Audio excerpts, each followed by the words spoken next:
여러분 안녕하십니까. 정치본색 스페셜입니다. 오늘은 누군가의 말씀 한마디를 먼저 전해드리면서 정치본색 스페셜 시작하겠습니다. 무식한 삼류 바보들을 데려다가 정치를 해서 나라 경제를 망쳐놓고 외교 안보 전부 망쳐놓고 의의가 없습니다. 정말 가짜않습니다. 요즘 우리나라를 두고 하는 말 같습니다. 사실은 이 얘기는 지난 대통령 선거 과정에서 윤석열 대통령이 문재인 정부를 향해서 뱉었던 말입니다. 오늘 정치본색에서는 지난 일주일 동안 우리 사회를 완전히 뒤흔들어 놓았던 이태원 비극을 놓고 과연 국가가 어떤 역할과 책임을 다해야 하는지를 여러분들과 함께 토론해 보겠습니다.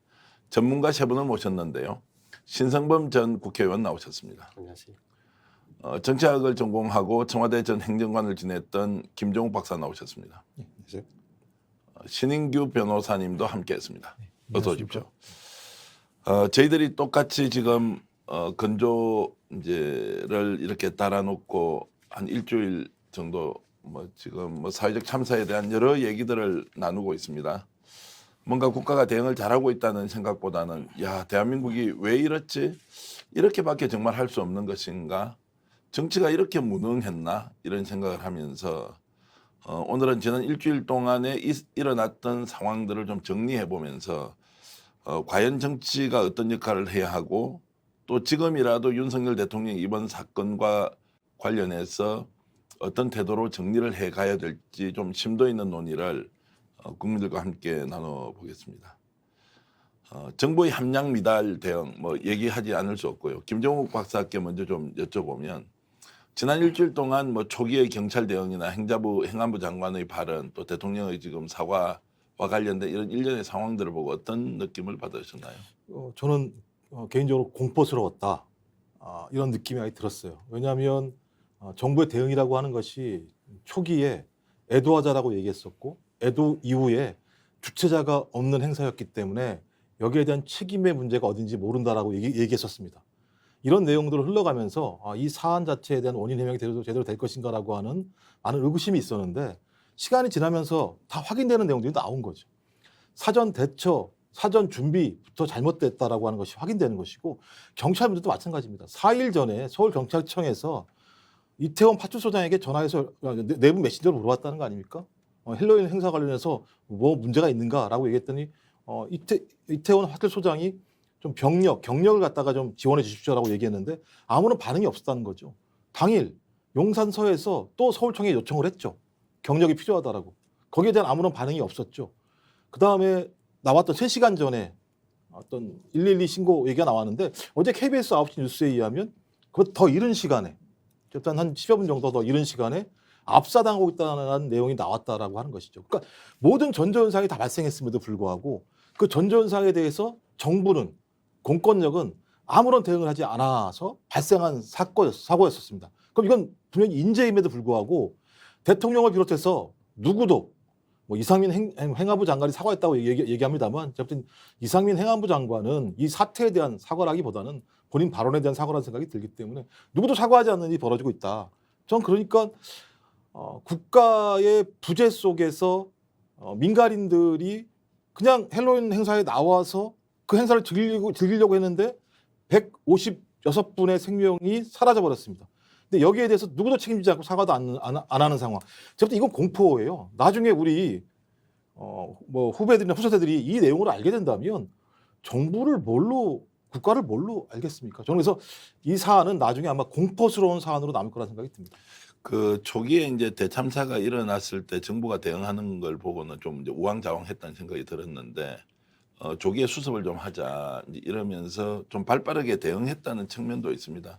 다른 한편으로는 정부나 집권 여당에서 이걸 어쩔 수 없는 사고로 좀 몰고 가려는 좀 어느 정도의 계획 같은 게 좀 있었다고 하는 비판도 있는데 어떻게 보셨습니까?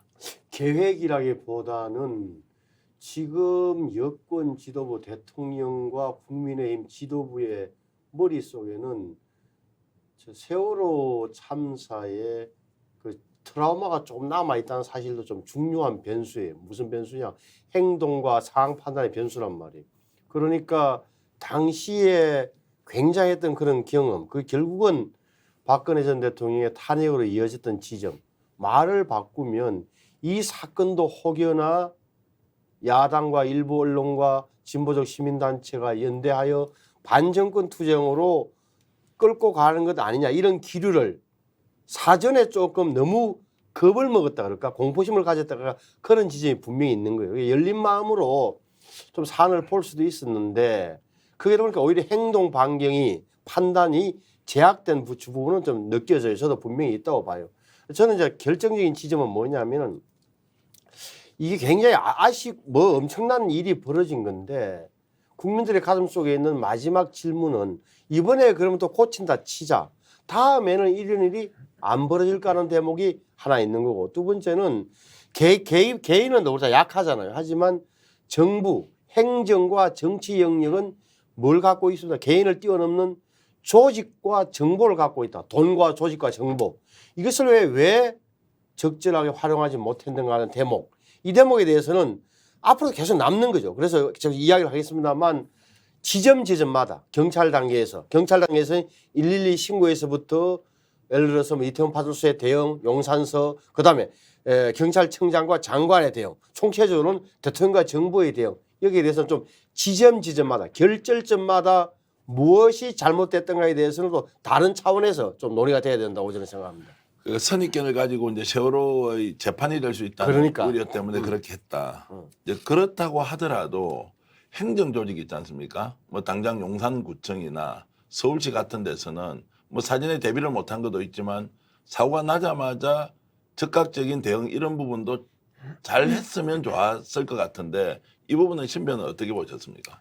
예, 뭐 저도 사실 뭐 여러 가지 대응적인 면도 지적을 받아야 되지만은 사전에 예견 자체를 일단 못했다라는 부분이 굉장히 뼈아프고요. 그리고 지금 이런 참사 이후에 사후에 대처하면서도 여러 가지 관료들의 그런 무사 안일의 그런 여러 가지 태도들이 나오면서 국민들에게 큰 실망을 주고 있습니다.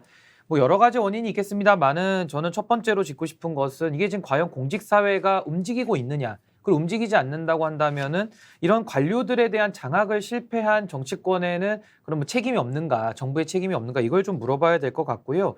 사실 이런 경비 업무 같은 것은 이제 지금 자치경찰제 도입 이후에 이게 자치사무로 돼 있거든요. 그래서 이것이 국가경찰과 자치경찰로 나누면서 이런 업무에 좀 혼선이 지금 있는 거 아니냐라는 부분도 조금은 짚어봐야 될 것 같고요.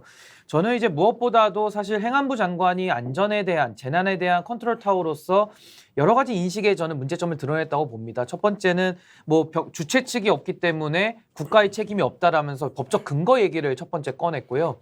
두 번째는 경찰력을 투입을 했더라도 이건 막을 수 없었던 참사다 뭐 이런 식으로 얘기를 했거든요. 근데 여기에 대해서는 굉장히 동의할 수 없는 부분들이 많이 있기 때문에 좀 이런 부분들에 대해서 오늘 좀 짚어보면서 국가라는 것이 국민에게 어떤 의미이며 왜 존재하는가에 대해서 한번 좀 고민을 해볼 필요가 있다, 전 이렇게 봅니다. 주체가 없기 때문에 책임이 없다는 것은 뭐 헌법이나 법률이나 또 경찰의 행정사무로 보더라도 그것은 사실이 아닌 걸로 다 밝혀진 것이죠. 그렇습니다. 아무래도 이제 경찰관 직무집행법이라는 것도 있고요. 또 재난안전기본법에도 보면은 여러 가지 그 관리 주체들, 그러니까 주체가 없다 하더라도 인파가 모이면은 극도의 혼잡에 대해서 경비하고 그 질서 유지할 책임이 있습니다. 그래서 경찰은 여기에 대한 책임을 피하기는 어렵고요. 그런데 이제 이것이 왜 작동하지 않았느냐에 대해서는 지금 뭐 보고 체계가 누락인 것인지 아니면 권한이 있는 사람들이 뭔가 뭐 마약 수사나 이런 쪽에 좀 치중을 하면서 이 부분에 대해서는 일상 치안, 대민들, 어떻게 보면 국민들에 대한 이런 치안 서비스에 대한 좀 신경을 덜 쓴 거 아니냐, 또 이런 지적도 나올 수 있거든요. 그래서 이 부분에 대해서는 조금 더 경찰 내부의 조직을 좀 돌아보는 기회로 삼아야 될 것 같습니다. 이상민 행안부 장관의 이제 발언에 대해서 조금 더 제가 그 김종욱 박사님께 좀 여쭤보겠습니다. 그러면 주체가 없기 때문에 책임이 없다가 아니라 이제 헌법이나 또 경찰의 직무 규정이나 뭐 이런 것들이 다 나와 있기 때문에 이분이 잘못 알고 명백히 잘못 알고 이제 발언을 뭐 일종의 실언을 한 것이죠. 그런데 아니면 실제로 이분이 이제 몰라서 이렇게 발언한 것이냐. 하여튼 이게 하나가 있고요. 두 번째는 설사 그것이 주체가 없는 사건에 책임을 질 수 없다고 하더라도 행안부 장관이고 경찰 치안 또는 국민의 생명과 안전을 담당하는 주무장관으로서 무조건 사과부터 해야 되는 거 아닙니까? 둘 다를 다 잘못했다 이렇게 보는데요. 그러니까 전 당연히 사과를 했었어야 되는 거죠. 이제 문제는 뭐냐면요. 이분이 판사시잖아요. 헌법과 법률을 더 잘 아실 거 아닙니까? 우리 일반 국민보다. 헌법 제7조예요. 공무원은 국민 전체에 대한 봉사자이며 국민에 대하여 책임을 진다라고 돼 있습니다. 이건 무한 책임을 얘기하는 거죠. 헌법적 정신입니다. 이게 기본적으로. 그다음에 다 아시겠습니다. 또 헌법 조항에 제34조 6항 국가는 재해를 예방하고 그 위험으로부터 국민을 보호하기 위해 노력하여야 한다라고 얘기하는데 이 주무장관이 행정안전부 장관입니다. 본인입니다. 그다음에 아까 말씀하셨던 재난 및 안전관리기본법 제4조 1항도 마찬가지잖아요. 국가와 지방자치단체나 자치단체는 재난이나 그 밖의 각종 사고로부터 국민의 생명, 신체 및 재산을 보호할 책무를 지닌다고 얘기가 나왔어요. 전 그렇다면 적어도 판사 출신의 행정안전부 장관이라고 하신다면 이런 헌법적인 가치, 법률적인 규정 이런 것들을 비추어 본다고 하더라도 본인에게 제기되고 있는 책임이 얼마나 막중한지 아셔야 되는 거예요. 그러면 이런 사고가 났으면 국민들 앞에서 맨 처음 할 얘기는 행정안전부 장관으로서 국민의 생명과 안전을 지키지 못한 것이 너무 죄송합니다라고 사과하는 게 가장 기본적인 자세입니다. 근데 제가 볼 때는 행정안전부 장관뿐만 아니라 모든 관료사회가 이런 헌법이나 법률같이 저는 이걸 왜 강조하냐면 현 대통령이 취임하시면서 하신 말씀이 뭐냐면 본인은 헌법과 법률에 기초해서 공정하고 정의로운 사회를 만들겠다고 말씀하셨어요. 다른 게 아니고요. 그렇다면 이건 대통령의 예를 들면 지시사항이기도 합니다. 이런 것들 자체가 관철이 안 됐다는 것밖에는 이해할 수밖에 없는 측면들이 있는 것이고요. 저 그렇다면 다른 것이 무엇이었을까? 저희 헌법과 법률적 가치에 대해서 망각하거나 아니면 이것들을 우회할 수 있게 만드는 사고들을 하게 한 그 근본적인 이유가 무엇일까? 전 이게 이번 사태의 원인들을 파악할 수 있는 가장 기본이라는 생각이 드는 거예요. 왜냐하면 말씀하신 것처럼 헌법과 법률은 명확하기 때문에 이 얘기를 저버리고 왜 이 사건을 이렇게 몰고 가려고 했을 것인가라는 부분에 대한 저의 의구심, 그것이 무엇인가를 밝히는 게 좀 가장 중요한. 참 저는 답답했던 게 이런 대목이에요. 이 판사가 아니잖아요. 이제 이상민 장관은 판사가 아니에요. 자, 뭐뭐 했기 때문에 뭐뭐 합니다. 뭐 예를 들어서 법률 조문 따르는 자리가 아니에요. 옛날 자리가 뭐니? 내무부 장관. 우리 내무부 장관 하면 기억나는 분들이 많잖아요. 아, 잠바 입고 나와서 수해 나오고 뭐 일 생기면 내무부 장관이 현장에 출동하여 뭐 이런 어릴 때 기억도 있는 내무부 장관. 자기가 왜 행정안전부 장관을 하는지 행정안전부가 뭘 해야 되는지를 모르는 사람이에요. 이 사람은 제가 보기에 문제가 이게 헌법 조항, 법률 조항을 국민들이 그걸 알아서 알 필요도 없고 국민들은 그러면 주체가 아무리 없으면 책임을 경찰은 뭐 하는 거지라는 당연한 질문에 부딪히는 거 아닙니까? 그걸 다시 헌법 뭐 조문을 따지고 주체가 있니 없냐는 문제로 형식 논리로 법률 논리로 가져오니 국민들이 속이 답답했던 거다. 따라서 제가 보기에는 자기의 책무, 기본적으로 왜 장관을 하는지에 대한 인식이 없는 사람이에요. 제가 좀 구체적으로 여쭤보면 이제 뭐 보수 정당에서 재선 국회의원까지 이제 하셨으니까 의원님께 좀 여쭤보면 이게 보수 정부의 장관이기 때문에 그렇습니까? 아니면 윤석열 정부의 장관이어서 그렇습니까? 아니면 이상민이라는 사람이 장관으로서 자격이 부족해서 이런 겁니까? 아니, 보통 우리가 얘기할 때 그 보수라고 하는 것은 국민의 안전, 평화 그리고 우리가 가지고 있는 이제 전통 이런 것들을 잘 지켜서 너무 급진적으로 사회를 바꾸는 것보다는 안정 속에서 계획을 하자고 하는 것이 원래 가치지 않습니까? 그러면 생명 존중이나 국가 체제에 대한 수호 정신 이런 것들은 남다를 텐데 왜 이런 분이 보수 정당의 또는 지금 윤석열 정부의 장관으로서 왜 이렇게 뻔히 드러날 거짓말을 해서 정부에도 낭패를 보이고 보수 정권 이제 보수 정치 전체에 대한 욕을 보이고 있지 않습니까? 그 자질론으로 그냥 단순히 정리해도 됩니까? 제가 보기엔 이런데 뭐 이분의 행적을 보면 판사 외에 국민 권익위 부위원장인가 한 게 단 거예요. 정권이 바뀌었다. 이게 어떻게 보면은 이게 행정안전부 장관이 뭔지를 사실은 인수위 단계에서부터 굉장히 치밀하게 연구하고 내가 행정안전부 장관이 되면 뭘 하겠다. 경찰 개혁 말고 말이죠. 일반적으로 이런 소방과 재난과 이런 모든 총괄적인 사고 준비가 안 된 상태에서 임명됐다고 보는 게 맞을 거고 그런 의미에서는 자질과 이 정부의 인사 어떻게 보면 철학에 그 종합적으로 어떻게 보면 종합적으로 실패한 거라고 봐야 되는 거죠. 미안한 이야기지만. 이제 신 변호사는 평소에도 국가의 역할, 공직자의 역할 그리고 국민을 이제 국민에게 봉사하고 헌신하는 사람들의 지도자 리더 역할 평소에 강조 많이 하셨는데요. 이상민 장관 이런 행태에 대해서 평가 좀 해주시죠. 예, 저도 뭐 이상민 장관 평가하기 위해서는 법 얘기를 안 할 수가 없는데요. 사실 우리가 자동차 탈 때도 보험 들지 않습니까? 보험 들 때 보험료 내면서도 왜 들겠습니까? 사고가 안 나도 드는 거거든요. 근데 사고가 한 번 나왔을 때 그때 이제 피해를 보전받기 위해서 우리가 드는 것인데 저는 국방이나 경찰도 비슷한 맥락으로 봅니다. 우리가 전쟁을 대비해서 국방부에 막대한 예산을 쓰지 않습니까? 경찰도 이런 재난을 막기 위해서 위급한 상황에 잘 대처하라고 우리가 그런 세금으로 월급을 주는 것인데 지금 가만히 보시면은 주체가 만약에 있으면요. 국가가 2차 책임으로 빠지는 겁니다. 근데 만약에 주체가 없으면요. 이 법률에 근거해서 오히려 국가가 1차 책임으로 올라오는 겁니다. 그래서 오히려 이상민 장관의 그런 발언은 본인의 책임을 더 인정하는 발언인데 오히려 그것을 국가는 책임이 없다라고 설명을 했기 때문에 국민들한테 잘못된 설명을 한 것이고요.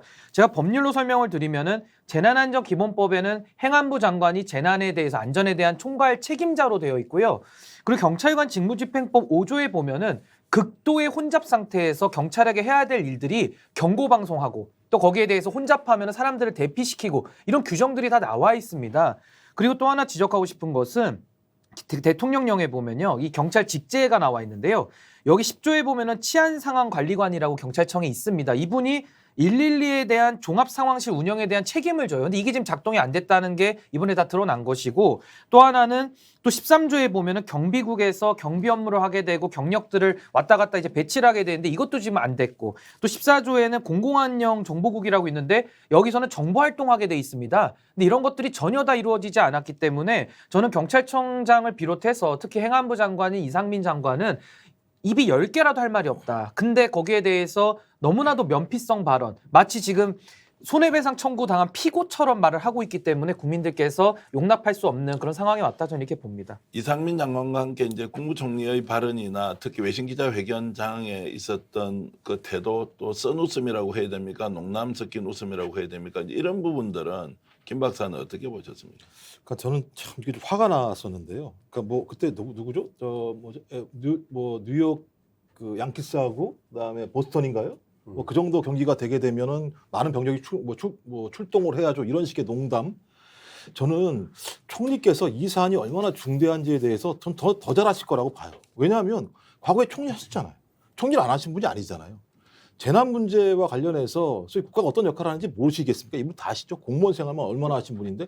그러니까 저는 계속 이 정부에 있는 관료들이 이 사건의 어떤 원인들이나 책임들을 축소하려고 했던 흐름들이 분명히 있다. 저 그래서 그럼 뭐가 다른 거? 과거와 뭐가 다른 것인가? 이 고민을 해봤어요. 제가 볼 때 하나인 것 같아요. 그러니까 네 가지 정도인 것 같아요. 하나가 뭐냐면 코로나19 이후에 마스크가 없는 행사가 있었는데 지금 행안부 장관 말에 의하면 그전과 비교했을 때 특별히 우려할 정도의 많은 인파가 모였던 것은 아니다라고 얘기한 거 아니겠습니까?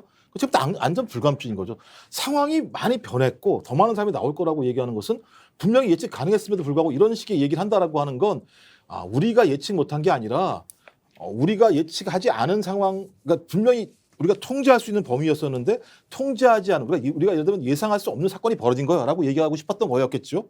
두 번째는 이것도 이렇게 얘기하면 또 정쟁이라고 말씀하실까 봐 말하기 좀 뭐한데 일단 여하간 청와대에서 대통령실이 용산으로 이전된 부분이 분명히 있어요.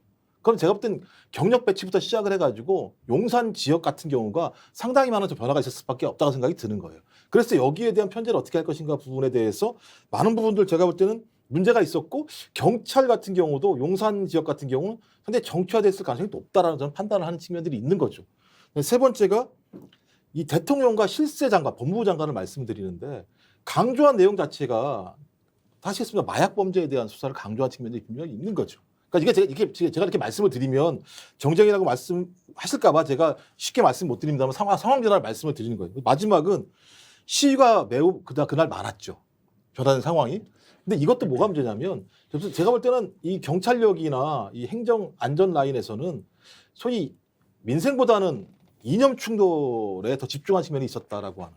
저는 이 네 가지의 상황 변화가 분명히 있었다는 생각이 들고 이런 상황 변화로 인해서 작은 틈새 하나하나의 내용들 아니면 사전 전조현상에 대해서 제대로 판단할 수 없었던 측면들이 분명히 있다는 생각이 드는 거죠. 전 그렇다면 이 문제와 관련해서 경찰의 본연의 임무가 무엇인가라고 하는 근본적인 성찰을 해야 된다. 근데 제가 볼 때 오랜 기간 동안 경찰이 자기의 권한들은 확대되는 만큼 상당히 정치화된 측면이 꽤 있다는 생각이 분명히 들거든요. 전 이 부분들을 또 막아내야 된다. 그러니까 검찰의 권한을 줄였다고 얘기한다면 또 다시 지금은 제가 볼 때는 경찰의 정치화라는 현상들을 막지 않게 된다면 이런 일이 또 계속 반복될 수 있다는 생각이 들어서 저는 뭐 총리는 좀 뒤에 나오겠습니다만 저는 총리도 스스로 이건 제가 볼 때는 경질하라 마라 얘기를 떠나서 스스로 정치적 판단을 하셔야 된다고 봐요. 이게 처음은 아니거든요. 총리가 6개월 사이에 2번이나 이런 일이 벌어졌습니다. 그러면 본인 스스로 이 정도가 상황이 되면 정리를 하시는 게 맞지 않나 생각이 듭니다. 그 자연스럽게 뭐 이제 책임론과 관련된 부분으로 좀 넘어가 보겠습니다. 지금 현재 이제 수사를 시작했으니까 당장 그 수사 선상에 오른 사람들이 법적 책임을 져야 하는 부분이 있고 우리가 지금 좀 얘기를 좀 더 나누고자 하는 것은 법적 책임 이외에 정치적 책임을 그러면 어느 선까지 누가 질 것이냐 이제 이런 부분이 필연적으로 나오게 되어 있습니다. 그 신성범 의원님 보시기에는 어느 선까지 책임을 져야 한다. 쉽게 말하면 엎어서야 한다. 또는 경질해야 한다.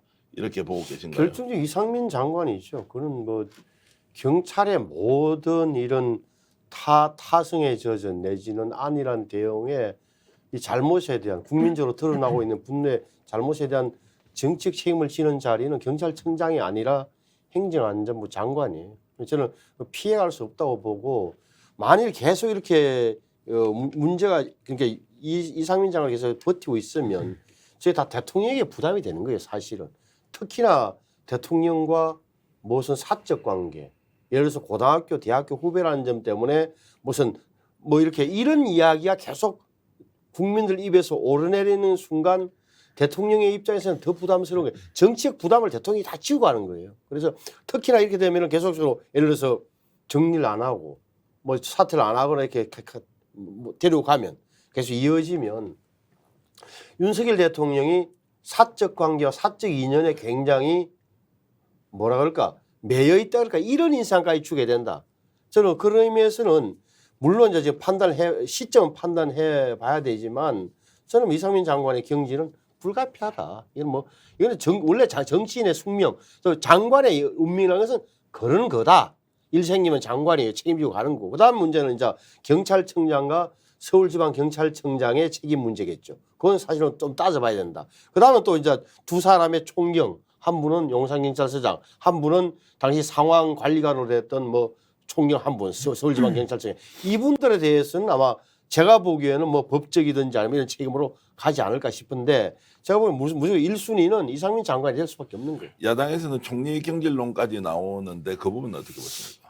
이 대목은 판단하기가 조금 애매해요. 그러니까 저 역시도 그 한덕수 총리의 처신이나 은행이 굉장히 제가 생각에 기대도 못 미치고 불필요한 지점도 있고 잘못했다고 생각을 해요. 그러니까 적어도 흔히 하는 말로 뭐 1인지하 만지상이라고 그러고 무엇보다도 내각을 총괄하는 게 총리의 역할이라면 굉장히 신중해야 되고 무게 있게 대통령보다 좀 더 다르게 대통령과는 결이 다르지만 전체 내각을 대표하는 사람으로서 좀 근엄해야 되는 측면이 분명히 있는 건데 좀 잘못됐다는 생각을 하지만 총리월까지 그만두게 되면 사실은 내각 총사퇴 개념이 되기 때문에 그 부분에 대해서는 그래서 이상민 장관 다음에 예를 들어서 뭐 정권 출범 6개월 내지 11월 내지는 11월 아니죠. 6개월이면 11월이네. 말하면 연말이나 연초에 분위기 쇄신용 필요할 때 하는 게 맞지 않나. 그런 그 판단도 다른 문제라고 저는 봐요.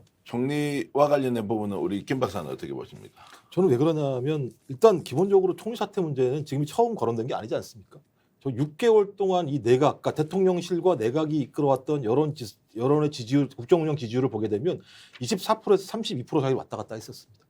한 번도 반전한 적이 없었습니다. 전 그렇다면 국민들이 이 현 내각을 신뢰하고 있는가? 전 신뢰하지 않는다고 생각을 합니다. 근데 만약 내각이 아니라고 얘기하면 이 모든 책임은 대통령이 짊어질 수밖에 없는 측면들이 분명히 있는 거예요. 그러면 대통령 보고 내려오라고 할 수 없는 거 아닙니까? 야당이 대통령 내려오라고 얘기하고 탄핵 얘기하면 막 뭐라고 얘기하지 않습니까? 저 그렇다면 이 상황에 대해서 이런 상황에서 거기다가 또 156명의 생명이 사라져버린 상황까지 온 상황에서 누군가는 책임을 져야 되는데 예를 들면 사과합니다라고 하는 말로 해결될 수 있을 것인가라고 하는 근본적인 고민이 있기 때문에 이분과 관련해서는 소위 내각 총사퇴라고 하는 부분에 대한 고려를 할 수밖에 없을 거다. 이 부분을 뭐 연말 연초 의원님 말씀은 연말 연초 이렇게 전 정치적 고려를 이렇게 할 수 있다는 생각이 듭니다만 지금 같은 막대한 사건 참사라고 하는 상황에서 소위 내각 총사퇴를 비롯한 어떤 전반적인 정치적인 혁신이라고 하는 화두를 던지지 않고 연말 연초에 이걸 던졌을 때 국민이 봤을 때 이것을 진정성 있게 느낄 수 있을 것이라는 생각이 분명히 들기 때문에 저는 뭐 내각이 다 사퇴하라는 얘기가 아니라고 하더라도 포괄적인 책임을 지고 대통령은 대국민 사과를 하시고 총리께서는 스스로 물러나시고 당연히 제가 볼 때 이상민 장관과 윤익은 경찰총장은 이미 제가 볼 때 국민들한테 경기를 당했어요.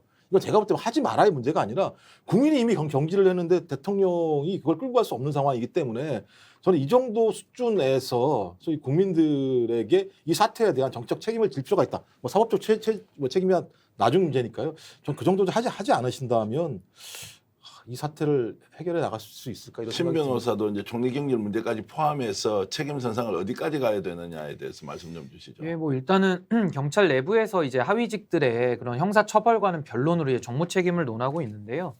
저는 국가가 그 국민들의 생명과 재산을 보호하는 것을 제1의 사명으로 하지 않습니까? 여기에 완전히 실패했다 이렇게 규정을 한다면은요. 과거에 세월호 사건 때도 이주영 장관이 해수부 장관, 주무장관으로서 취임한 지 2일인가밖에 안 됐을 때예요. 근데 굉장히 그 취임하자마자 사고가 났었는데 당시에 이주영 장관도 자기 책임으로 인식하고 당시에 사퇴를 선언하면서 팽목항에 가서 유족들을 그 수습하는 역할하고서 이제 물러났단 말입니다. 그리고 정홍원 총리도 당시에 수습이 되고 바로 사퇴를 하셨어요. 그래서 저는 그 정도에 준하는 책임을 물어야 된다고 보는데 저는 국무총리에 대해서 이런 생각이 있습니다. 거의 내각을 컨트롤할 역량이 없다라는 게 이미 다 드러났습니다. 이번에도 이상민 장관이 그런 어처구니 없는 발언을 하면요. 국무총리가 그걸 꾸짖거나 거기에 대해서 제어를 해야 되는데 지금 언론에 나오는 사진만 봐도요. 이상민 장관이 훨씬 실세로 보이고요. 한덕수 총리를 아무도 실 권한이 있다고 인식을 안 합니다. 그렇다 보면은 대통령도 초보고 국무총리는 바지 총리고 이러면 누가 국민이 이거를 인식을 하겠습니까? 그래서 저는 사실 그 한덕수 총리는 당연히 책임을 져야 되는 것이고 전 윤익은 경찰청장하고 이상민 장관은 이제 경질이 돼야 될 대상이고 한 명 더 이제 그 용산구청장 박희영 청장의 경우에도 그 관할 구역에서 313명의 사상자를 냈거든요.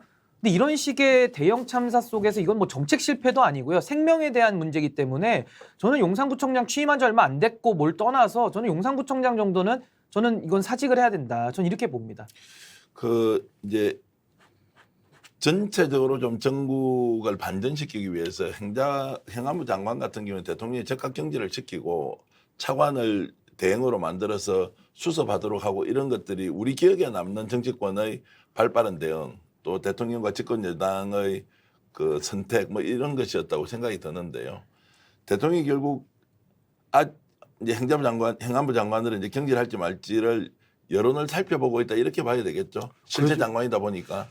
그렇죠. 그 지점이 아픈 거예요. 예를 들어서 지금 뭐 정기환 평론가께서 말씀하신 대로 항용 대부분의 경우 하면은 전격적으로 장관은 갈아치웠잖아요. 다시 예. 말하면 정치적 책임을 져야 되는 자리고 국민들 그렇게 받아들인 거. 이번에 되면 장관 바뀌겠네라는 이야기를 그리끔히 했은 건데 다만 윤석열 대통령이 여기에 대해서 아마 뭐라 그럴까 이렇게 거부 본능을 갖고 있는 것 같아요. 그러니까 지금까지 정치인들이 정권이 이렇게 장관들을 소모품처럼 썼다로 이렇게 평가하는 것 같아요. 제 느낌으로는 윤석열 대통령의 사고가 그러니까 나는 그렇게 안 하겠다는 생각을 미리 했던 것 아니냐. 나는 만약에 대통령이 되면은 저런 식으로 하지 않겠다는 생각을 굳힌 상태에서 지금까지 봤지만 한 번도 이렇게 선제적으로 인사를 한 적이 없단 말이에요. 거기다가 다 좋은데 그런 생각할 수도 있는데 제가 보기에는 그러면은 정치적으로 뭐가 낫느냐 말이에요. 정치적으로 뭐가 더 올바른 판단이냐, 나은 판단이냐, 더 좋은 정치적 결과를 가져오는 판단이냐 보면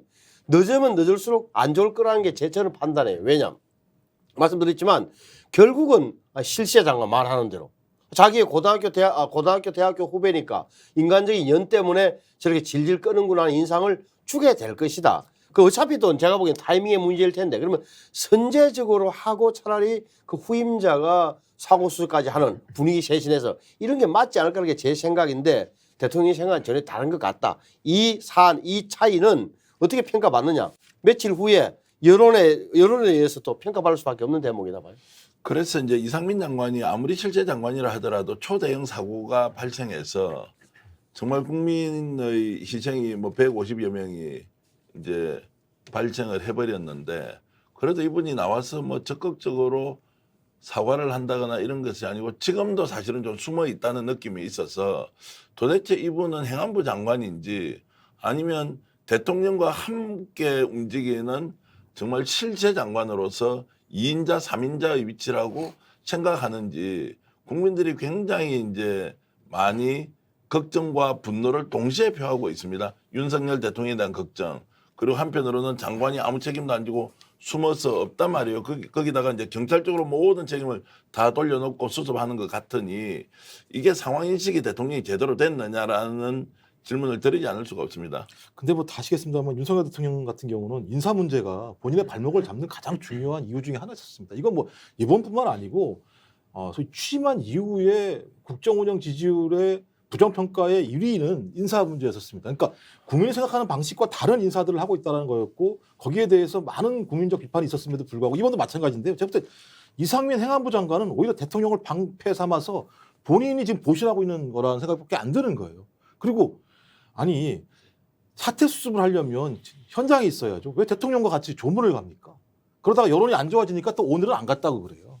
제가 볼 때는 매우 안 좋은 관료 행태인 거예요.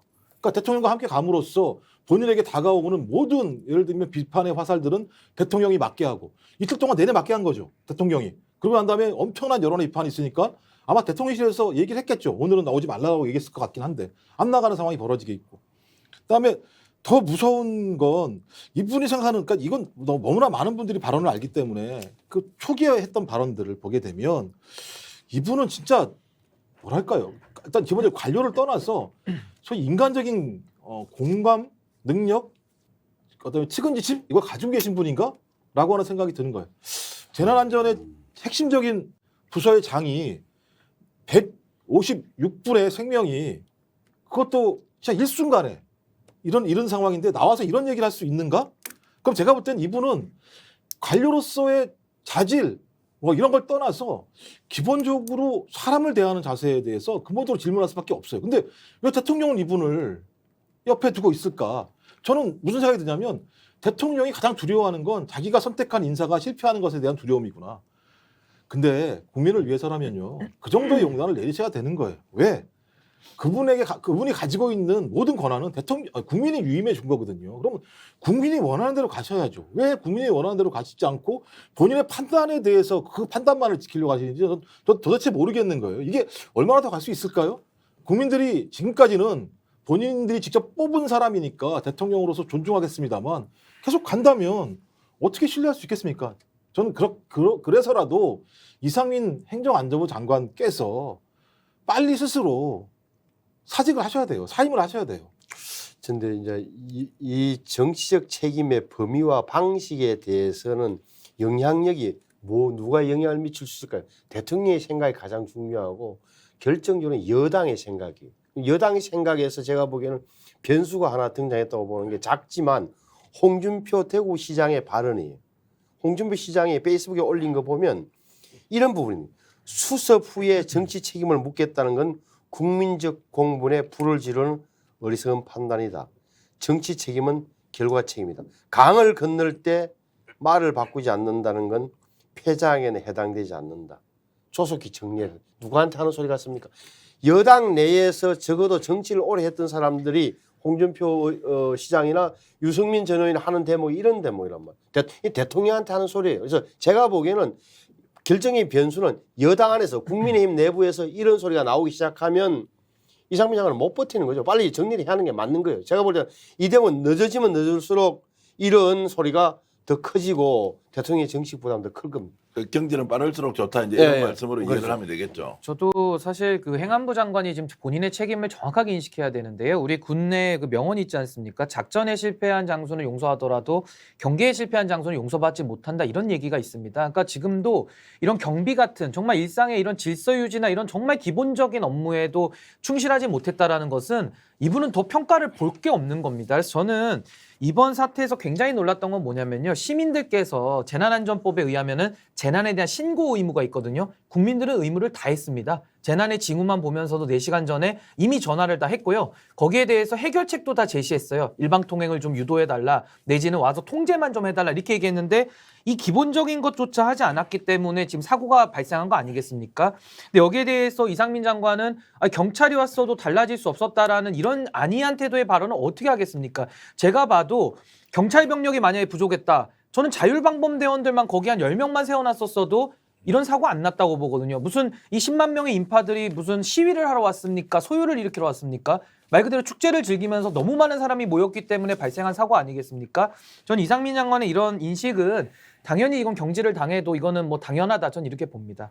어쨌든 이제 경질을 빨리 하는 것이 윤석열 대통령에게도 국정 운영 부담이 줄어든다 이렇게 이제 정리를 하고요.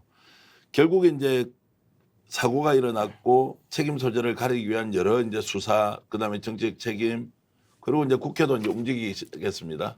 그런데 제안이 나오자마자 국정조사를 제안하는 민주당의 제안을 국민의힘은 거절하고, 그다음에 국민의힘이 여야정 협의체 만들자고 하니까 민주당이 거절해버리면서 야, 기시감이 또 드는 겁니다.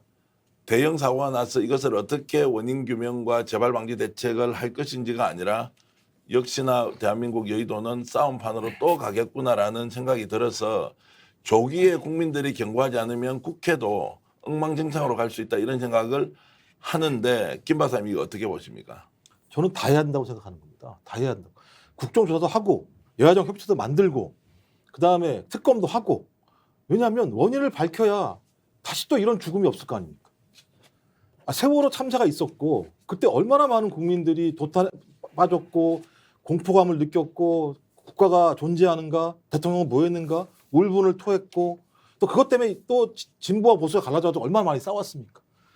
그 조사위원회 얼마나 오랫동안 가동을 했었습니까? 원인 뭘 밝혔습니까? 결론적으로는요.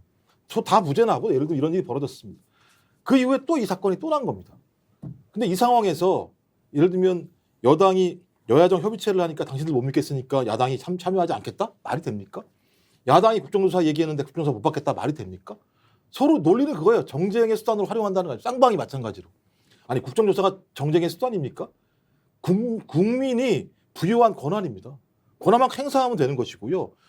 이 문제를 해결할 수 있는 게 여야 정의니까 협의체를 만들어서 협의하면 되는 거죠. 저는 왜 이게 분리되어 있다고 생각하는지 모르겠어요. 다 하면 되는 거고 이걸 못하는 게 문제인 거죠. 전 그래서 지금 상황은 야당도 마찬가지인데요. 그러니까 저는 왜 이 협의체를 못 받는가, 여당도 왜 못 받는가 이런 생각이 들어서 뭐든지 해라. 그리고 제가 그 경향신문 10월 31일자에 내용이 나온 게 있습니다. 사고로 30대 아들을 잃은 이모라는 어머님 기사인데요. 우리나라 최고라는 대통령이 있는 바로 옆에서 서울 한복판에서 이렇게 걸어다니다가 죽는 게 말이 됩니까? 이렇게 울분을 토하세요. 그다음에 신경만 관심만 가졌으면 될 놈의 것을, 이게 뭡니까? 돈이 들어가요? 뭐가 들어가요? 뭐가 들어요? 세월호 사고에 수십 년 전 실현된 사고까지 다 똑같아요. 근데 이 두 사건은 이유라도 있죠. 이건 걸어다니다가 죽고 없는 아이 낳으라고 하면 뭘 합니까? 있는 아이도 잘 지켜야지. 이런 말씀을 하세요. 좀 여야가 희생자와 유가족 입장에서, 국민 입장에서 바라보면 되는 거예요. 제가 볼 때 일부 정치인들이 꼭 이걸 정치적으로 활용하려고 안에서 큰 목소리를 내고 난리가 나요.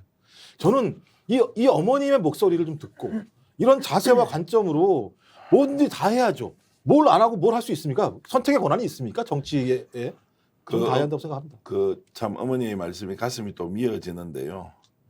자, 그래서 이제 의정 활동을 8년 동안 하셨으니 국회가 지금 이 문제를 어떻게 다루어서 가야 하느냐에 대해서 좀 의견을 좀 주시면 좋겠습니다. 대전제가 될 게 여야가 이번에는 만약에 조금이라도 정략적 의도, 좀 정치적으로 덕을 보려는 태도, 바꾸고 말하면 상대를 공격하람으로써 내가 돋보이는 태도를 보이면 양자가 다 패자가 된다.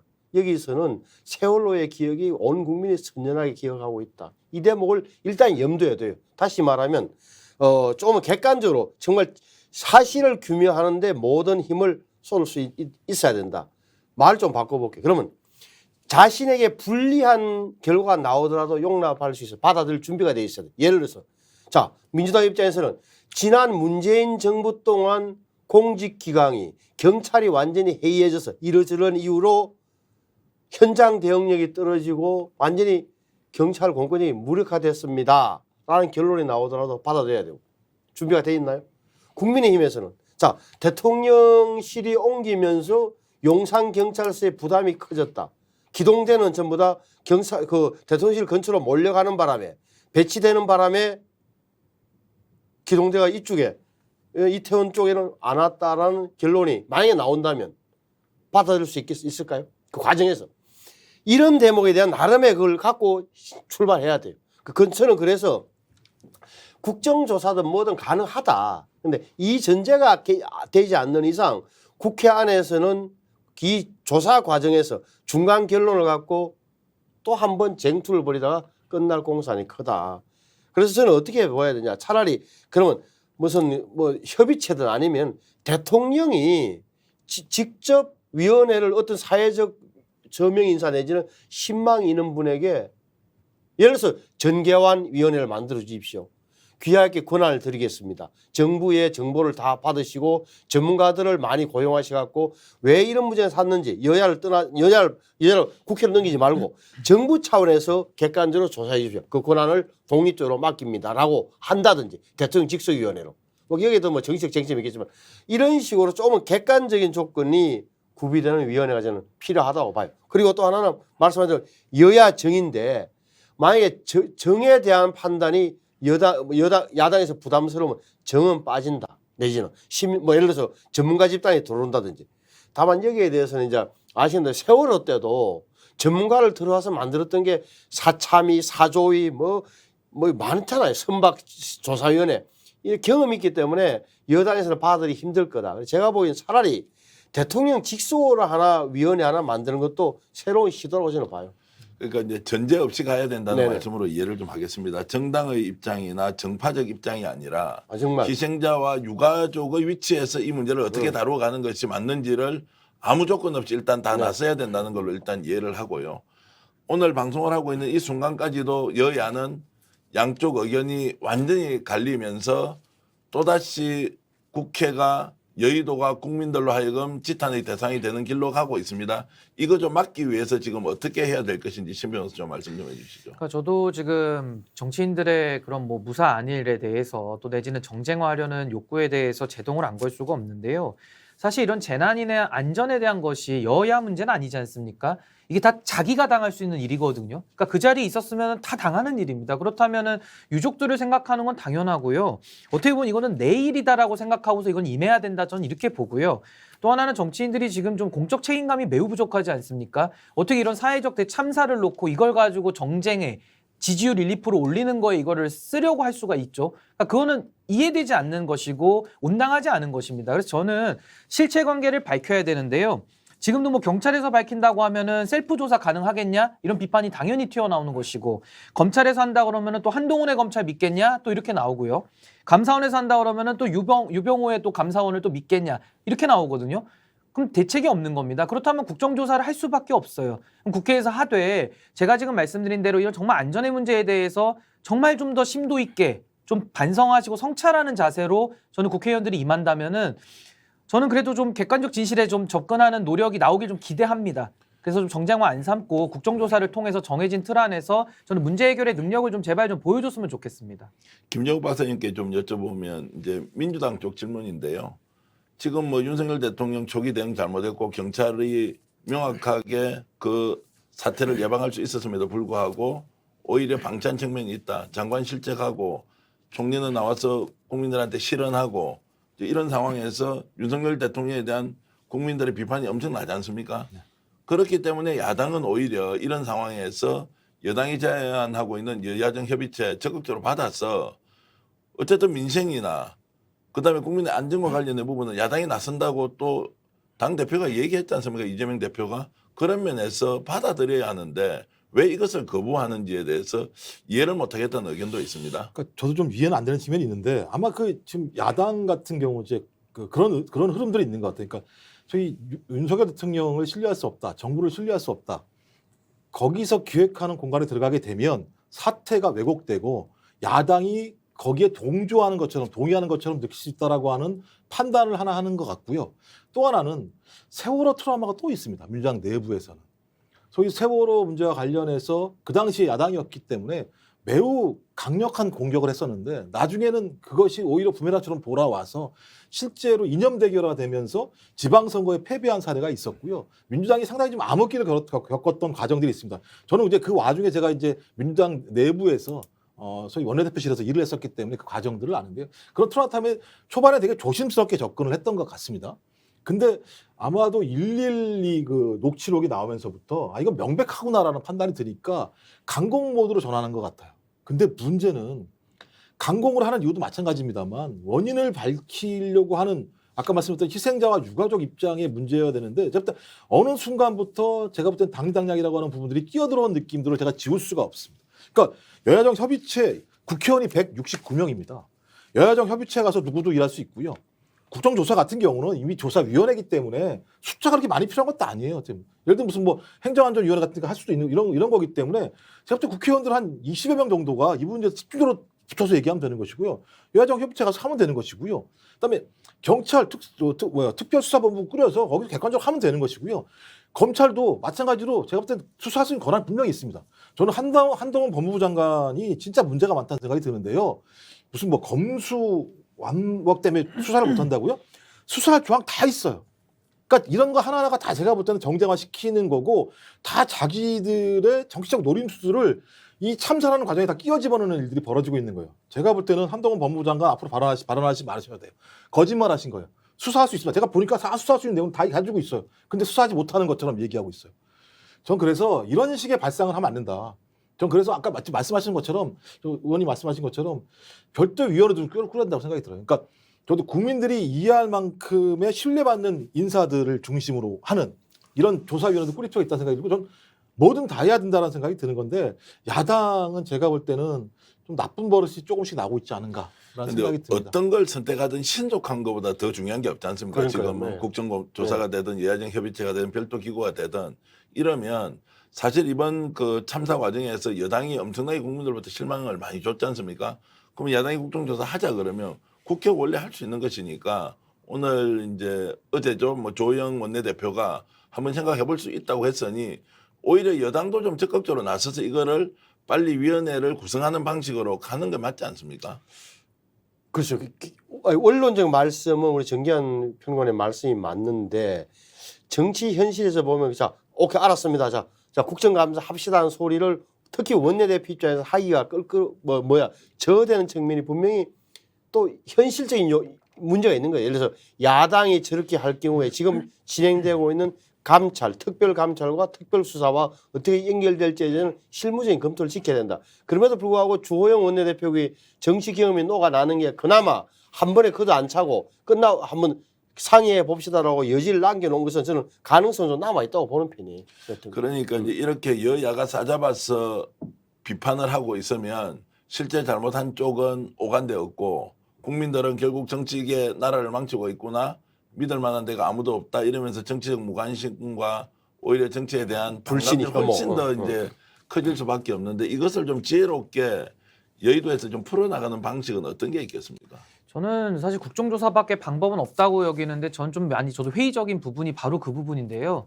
이게 기득권 담합 구조기 때문에 서로 못하기 경쟁을 해도 어찌됐든 선거 임박해서만 이기면 총선을 이길 수 있다. 이제 이런 식의 좀 망상 아닌 망상을 지금 하고 있다 저는 이렇게 보거든요. 그러니까 이번에도 여당에서도 이거 조금만 좀 버티고 어느 정도 지지층들만 견고하게 갖고 있으면 나중에 가서 이거 충분히 뒤집을 수 있다. 지금 이런 인식이 좀 있는 것 같고 저는 국민의힘에 소속돼 있습니다만은 저는 저희 당을 향해서 이거 쓴소리를 안 할 수가 없는 게 한동훈 장관도 법무부 장관이 법을 아시는 분이 그렇게 말씀하시면 안 되죠. 경찰에 대해서 수사할 수 있는 권한이 검찰청법에 뻔히 나와 있는데 그거를 검수완박 때문에 못한다는 식으로 얘기하는 것 자체가 국민을 속이는 거 아닙니까? 그리고 오늘 아침에 어제 라디오를 또 들어보니까 그 뭐 정미경 최고위원 같은 분들 방송에 나오셔가지고 또 문재인 정부가 어쨌다 또 이 얘기를 하고 있어요. 그러니까 이런 식으로 가가지고는 대한민국 정치가 한 발짝도 앞으로 나아갈 수가 없고 이런 식으로 가면 절대 안 된다. 그리고 이 사건에 한해서만큼은 정말로 국민의힘도 그렇게 나오면 안 된다. 저는 이렇게 봅니다. 그래서 이제 정치권의 공방이 이렇게 치열해지고 국민들의 분노는 이제 계속 높아져 있는데 참 특이한 현상이 하나 있습니다. 유가족들의 얘기가 나오지 않습니다. 조금 전에 김종욱 박사가 조금 소개는 하셨지만 기자들의 취재를 통해서 유가족의 심정들이 더러더러 나오긴 하지만 유가족 협의회를 만든다거나 또는 저런 그 집단 희생자가 챙긴 저런 사건에 유가족들도 굉장히 조심하고 있어서 이런 상황은 또 우리가 어떻게 이해를 해야 하느냐. 당사자가 빠져 있고 이것을 지켜보고 안타까워하고 좀 분노하는 국민들의 목소리, 정치권의 목소리, 이것을 수습하겠다는 또 대통령과 장관들의 목소리는 들리는데 유가족의 목소리가 들리지 않는다. 이런 부분 지금 어떻게 보십니까? 저는 세월호의 여파라고 보는 대목인데요. 그러니까 세월호하고 뭐가 다르죠? 그러니까 세월호는 고등학생들이 수학여행 가다가 한 공간에, 배라는 한 공간에 밤에 창졸간에 당한 횡액 같은 거라면 아무 자유의사에 관계없이 여기는 그나마 놀러 간다는, 어찌됐건 뭐 쉬러 간다는 이런 나름대로 20대 정도의 차별이 있다. 또 하나는 저는 뭉쳐 있는 거다. 지역적으로 안산이라는 지역에 있었다면 여기는 전국에다가 세계 뭐 각 나라가 있었다. 이래 놓으니까 어떻게 보면 유가족들도 이미 장례는 독자적으로 치렀고 분산되다 보니까 이런 실질적인 여건이 좀 달라졌다는 부분 하나.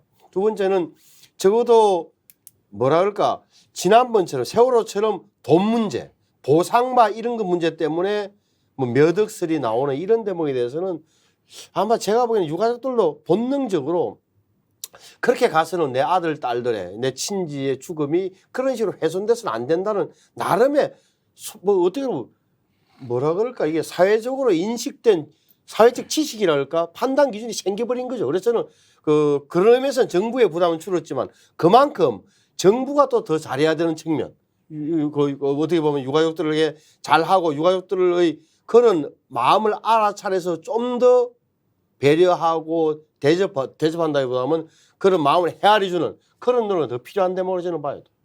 김 박사는 어떻게 보십니까? 저도 뭐 의원님하고 유사한 생각입니다. 거기 같은 경우는 말씀하신 단원고등학교라고 하는 학부모들의 공동체가 분명히 있었고요. 그 억울한 죽음을 어떻게 해서든지 근데 제가 그 부모님들 말씀의 핵심적인 내용들은 뭐냐면 다시는 내 자식 같은 일이 발생하지 않아야지. 그럼 우리가 뭐라도 해야지. 라고 하는 것이 가장 중요한 가치 중에 하나였었습니다.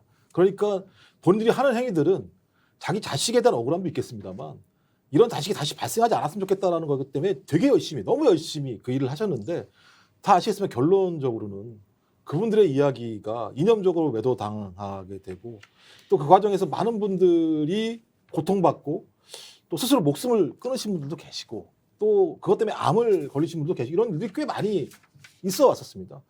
아마 우리 사회 이 내용들 다 알고 있겠죠. 아마 여기 이번에 돌아가신 분들의 유가족분들 같은 경우도 이런 내용들을 충분히 알고 계실 겁니다. 이 싸움이 얼마나 지난한 싸움인지 이게 얼마나 어려운 싸움인지 그리고 자기들의 힘으로 이것을 감당할 수 없을 거라고 하는 두려움도 전 분명히 있을 거라는 생각이 듭니다. 근데 이럴 때 정치가, 이럴 때 정당이, 이럴 때 국회가, 이럴 때 정부가 몫을 해줘야 되는데 일주일 보셨잖아요. 뭘 믿을 수 있겠습니까? 이 상황에서. 누구 하나 제대로 손을 잡아준 사람이 있었습니까? 그리고 누구 하나 그분들의 모습들을 비춰준 사람이 실제로 있었습니까? 저는 좀 답답한데요.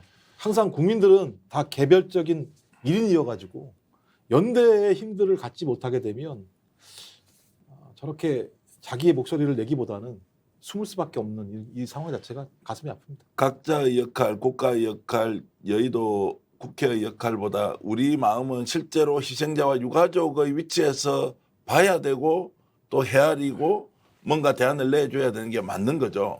예, 저도 그 세월호 사건하고는 세 가지 정도 차이점이 좀 있다고 보는데요. 세월호 당시에는 같은 그 커뮤니티 안에서 이제 단원고등학교라는 그 공동체가 있었고 공동의 목표가 있었습니다. 당시에는 사망 원인을 밝혀야 되고 배를 인양하느냐 안 하느냐 이런 것들에 대한 공동 목표가 있었기 때문에 지금 이사하는 공동 과제가 있는 건 아니어서 좀 차이가 있고 당시에도 뭐 국가의 책임이냐 뭐 선주 그 유병원 일가의 책임이냐 이런 게 있었는데 지금은 국가 책임인 게 너무 명백해요. 그러니까 더 이상 다툼의 여지가 없는 상황입니다. 그리고 마지막으로는 이게 세계 각국에서 왔고 또 전국 각지에서 모르는 불특정 다수들끼리의 사고를 당한 거기 때문에 지금 유족들끼리의 연대는 상당히 미약할 수밖에 없다 이렇게 보고요. 이것은 뭐 유족들의 그런 연대나 이런 걸 넘어서서 전 국민의 연대로 저는 정부가 제대로 된 역할을 안 하고 이 수습까지도 엉망으로 한다 그러면은 전 이 부분에 대해서는 공통된 목소리를 국민과 언론이 전 내야 된다 저는 이렇게 봅니다. 네, 어쨌든 이번 사건이 천재지변처럼 일어난 사건이 아니라 우리 사회가 얼마든지 안전하게 보호할 수 있었음에도 불구하고 예방이 되지 않았고 또 사태가 발생했을 때 충분히 줄일 수 있는데 참사의 크기를 더 키웠던 측면 분명히 있습니다. 누군가에게 일어날 수 있는 일은 누구에게나 일어날 수 있다. 이 사건은 타인의 일이 아니라 바로 제 자신의 일이라는 생각으로 저희들이 유가족과 희생자의 위치에서 이 사안을 바라봐야 한다. 마지막으로 이런 말씀 드리겠습니다. 이 말 역시도 누군가가 국민들에게 직접 했던 말입니다.